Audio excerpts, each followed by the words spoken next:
Bueno, continuamos entonces con el capítulo 2.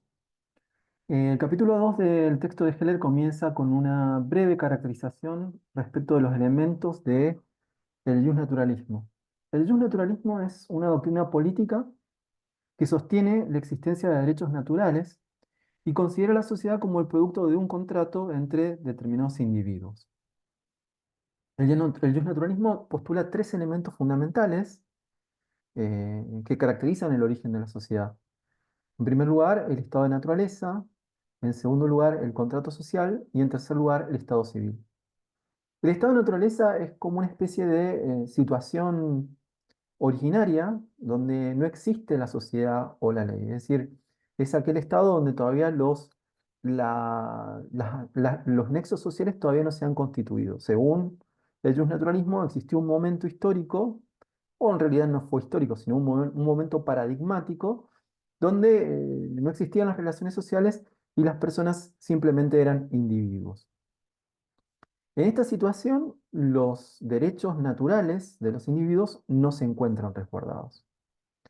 Para que estos derechos se encuentren resguardados es que surge el pacto o el contrato social.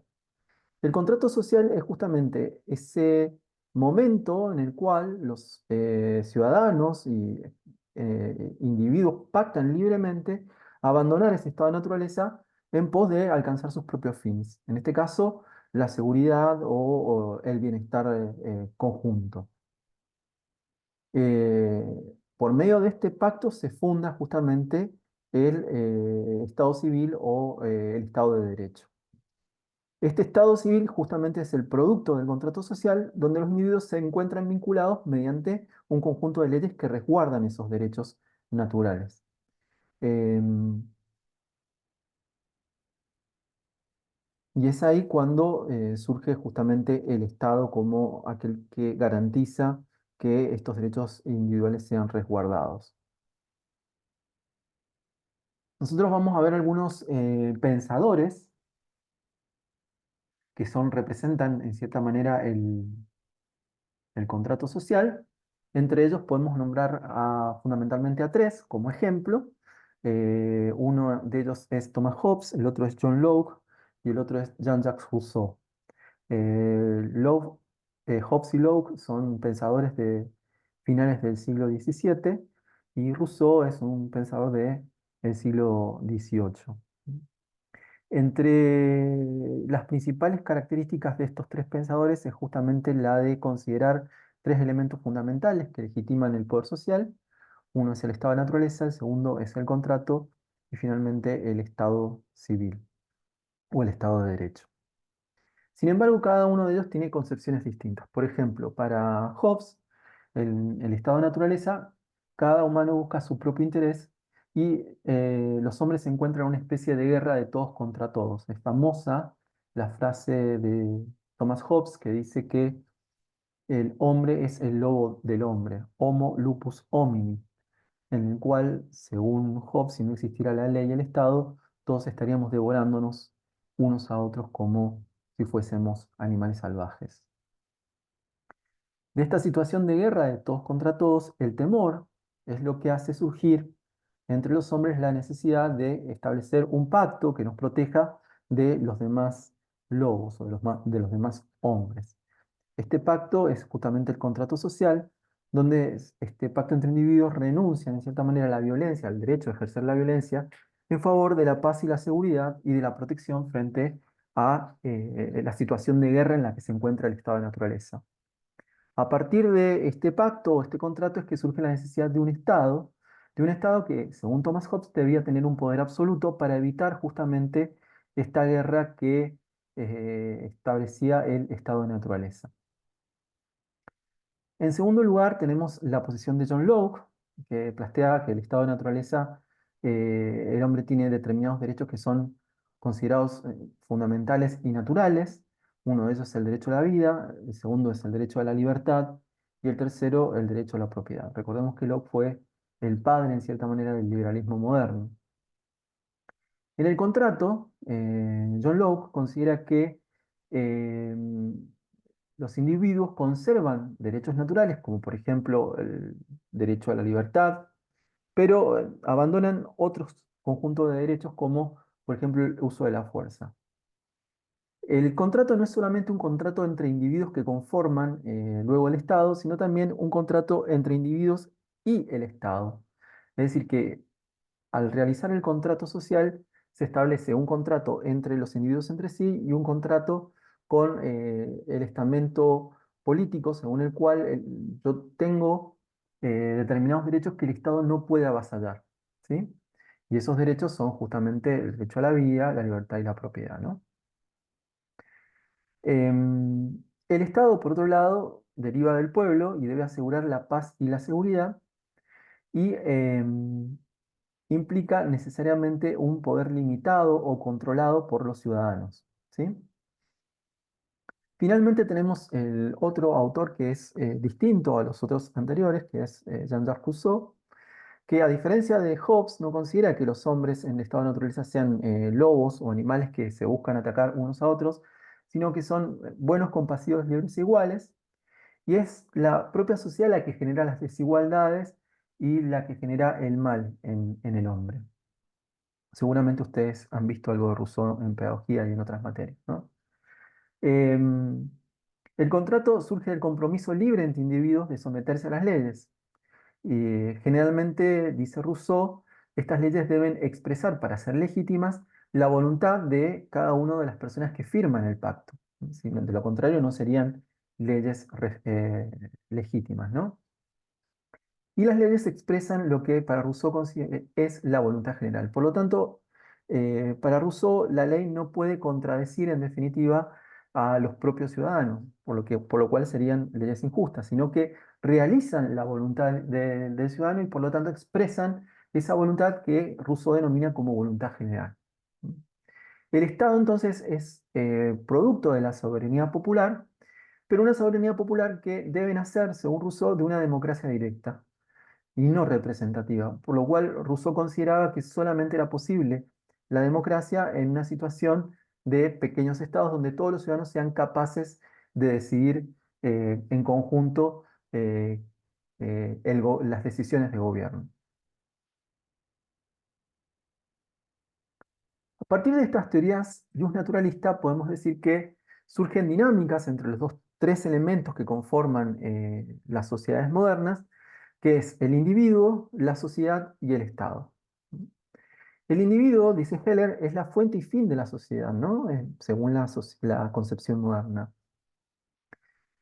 Pero al mismo tiempo necesitan ejercer su libertad sin coacción. Es decir, la idea del individuo, ya lo hemos visto en el capítulo 1, que se entiende la libertad como libertad individual y tanto la sociedad como el Estado pueden atentar contra esa libertad individual.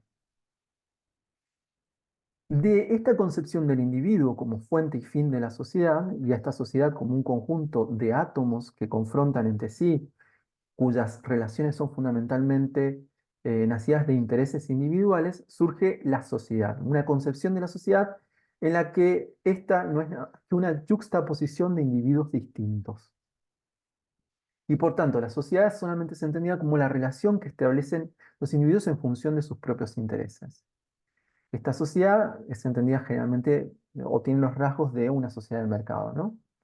Y finalmente está el Estado, que es en cierta manera el instrumento de resguardo de la libertad de todos los individuos, y como el concepto social de las teorías naturalistas consideran que el individuo es el elemento fundamental de la sociedad, el Estado siempre es visto con desconfianza o como un mero instrumento para resguardar la libertad de todos los individuos, ¿no? Porque el individuo, cuando está en sociedad, puede perder sus libertades individuales en función de las dinámicas sociales que entran en competencia y en conflicto con los intereses individuales. Entonces, el Estado es considerado como un mal necesario. ¿Por qué un mal necesario? Porque limita la libertad de los individuos en pos de asegurar la libertad de otros individuos.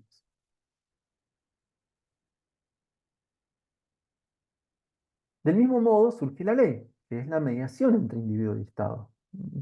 La ley intenta ser un marco formal indiferente a la finalidad de las actividades de los individuos que intenta regular y determina las atribuciones y estructuras de instituciones específicas, es decir, pone límites tanto a los individuos así como también al propio Estado. Por lo tanto, la ley configura la garantía contra la arbitrariedad y la violación de los derechos individuales y trata de regular la interacción entre individuo y sociedad. Sin embargo, como decíamos recién, individuos, sociedad y Estado entran constantemente en oposición, generando tensiones y luchas.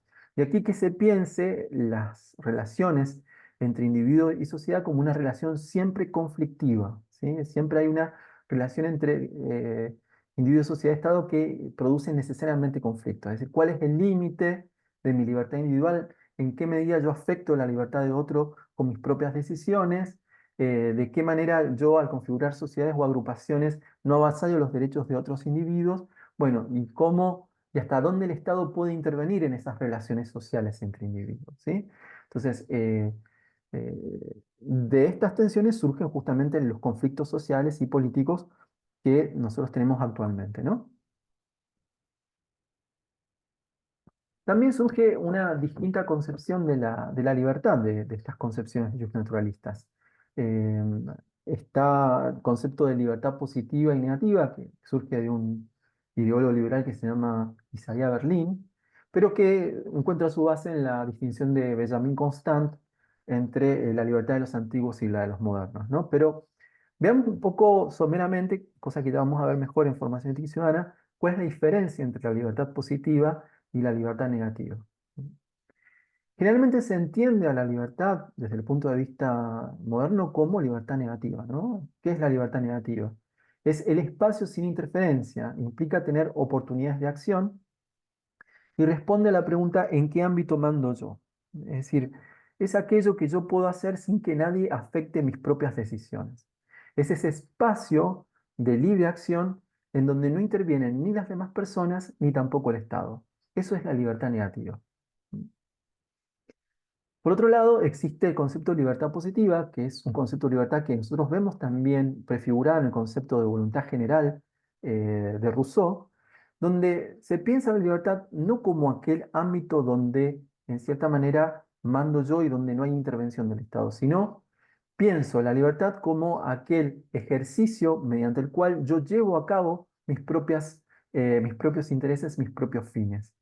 Y yo no lo puedo hacer solo, sino que lo tengo que hacer en el marco de la ley o en el marco de la sociedad de derecho, ¿no? Entonces, no es que la ley, la libertad esté referida solamente a aquel ámbito donde yo soy libre de actuar, sino en el ámbito en donde yo mismo soy capaz de gobernarme a mí mismo, ¿no? Por eso es positiva, porque tiene que ver con la decisión positiva que yo tengo a la hora de actuar, ¿sí? Pero para aclarar un poco mejor esta diferencia entre libertad positiva, quizás nos sirva tratar de relacionarla con el concepto de la ley, ¿no? Y acá tenemos dos autores que nos pueden servir de ayuda para entender la diferencia entre libertad positiva y negativa. Por un lado tenemos la posición de Rousseau y por otro lado tenemos la de Montesquieu. Para Montesquieu, por ejemplo, la libertad es el derecho a hacer lo que las leyes permiten. Es decir, todo lo que la ley no prohíbe es lo que yo puedo hacer, ¿sí? Eso es lo que define en definitiva la relación o el concepto de libertad negativa. En cambio, para Rousseau, la libertad es la obediencia a la ley que yo mismo me he trazado, es decir, aquello que yo mismo me pongo como norma y la capacidad de llevar a cabo esa norma que yo mismo me prescribo, ¿sí? La ley tiene que ver con la concepción fundamental de el autogobierno. Eso es la libertad positiva. El autogobierno o la autonomía.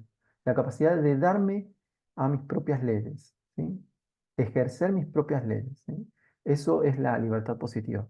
En cambio, la libertad negativa es justamente poder hacer todo lo que la ley no prohíbe, ¿no?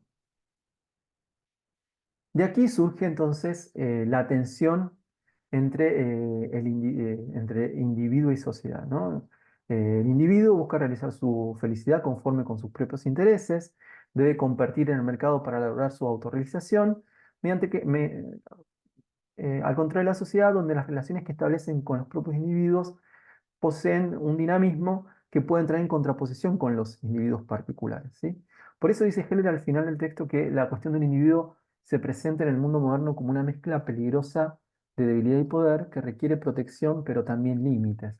porque en la medida en que los propios dinamismos sociales generan tensiones y las libertades de unos empiezan a avasallar la libertad del otro, entonces es necesaria la intervención del Estado para limitar esas libertades que están quitándole libertades a otras personas.